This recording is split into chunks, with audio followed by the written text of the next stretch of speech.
Hi guys! For today's video, gagawa tayo ngayon ng tuna pasta with red sauce. Tara, samahan niyo ako. So, welcome to my channel. This is Jason Vlog. So, samahan niyo ako magluto na naman ng panibagong recipe. So, kailangan lang natin ng ating sibuyas, bawang at ang ating spring onion. At syempre, hiwain lang natin ang ating sibuyas.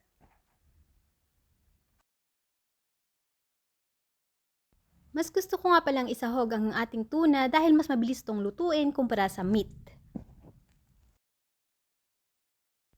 Susunod ko namang hiwain ang ating garlic. Ayun, sobrang tigas nga nitong garlic na to. Kasing tigas ng ulo mo. Char lang! So, ayan, inisa-isa ko na ang bulatan ng ating garlic. And by the way guys, i-blend ko pa naman to pag ginisa ko na siya para mas creamy yung ating sauce.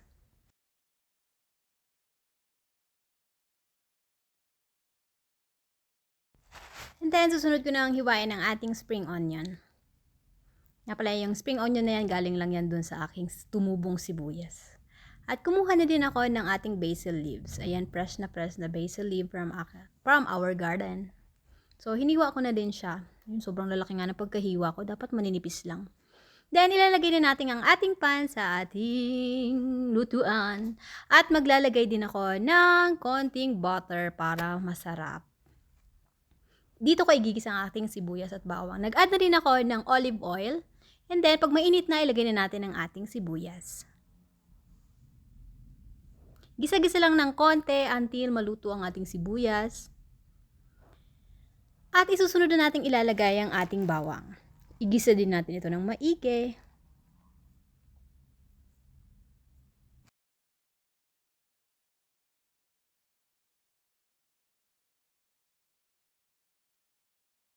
At ayan, kapag naigisa na nga natin ang ating sibuyas at ang bawang, maglagay na tayo ng tomato sauce.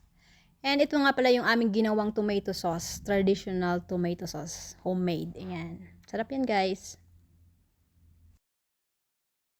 Napaka-natural niya kasi wala yung halong kimikal. Talagang natural tomatoes. So ayan, lutuin lang natin ng konti, pakuluan natin ng konti. Tapos i-blend na natin ito guys. Ay, bago nga pala natin i-blend, mag-a-add ako ng konting spicy sauce. That is chili spicy paste. Mas gusto ko kasi medyo maanghang-anghang. O, syempre, di ba kakaiba? Spaghetti na medyo maanghang. Salap. Ayan na nga, i-blend na natin to para creamy ang ating sauce, pasta sauce.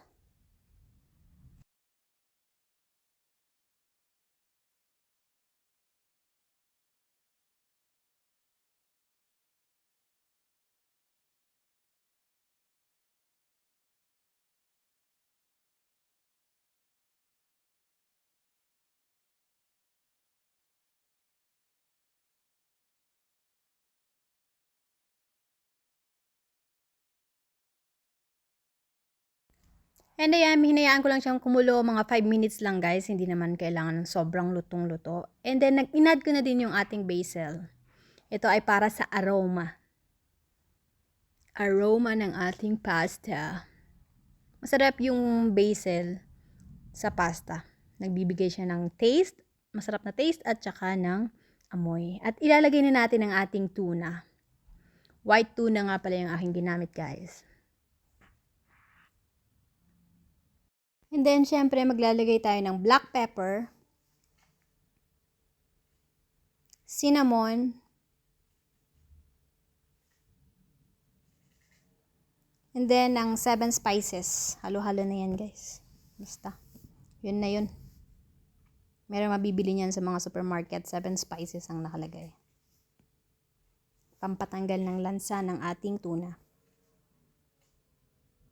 At syempre, hindi mawawala ang ating Knorr Cubes. Seafoods Knorr Cubes flavor nga pala yung nilagay ko, guys.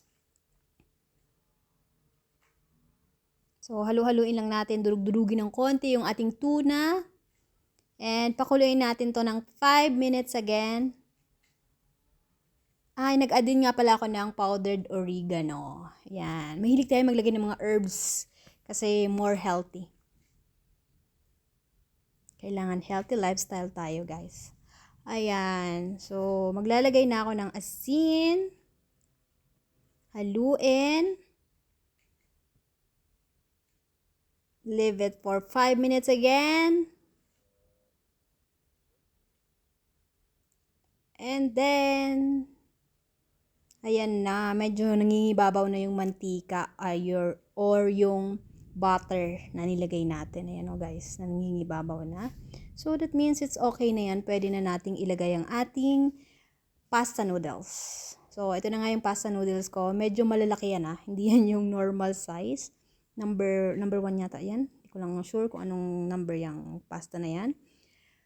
Pero yung malalapad siya ng konti. So, ayan na nga guys. Maglalagay na tayo ng ating spring onion. So, natapos na nga natin ang ating tuna pasta for today's video.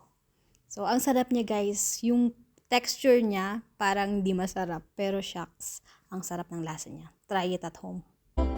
Thank you for watching guys. Don't forget to like and subscribe and press the bottom bell for the next video. Thank you. Bye!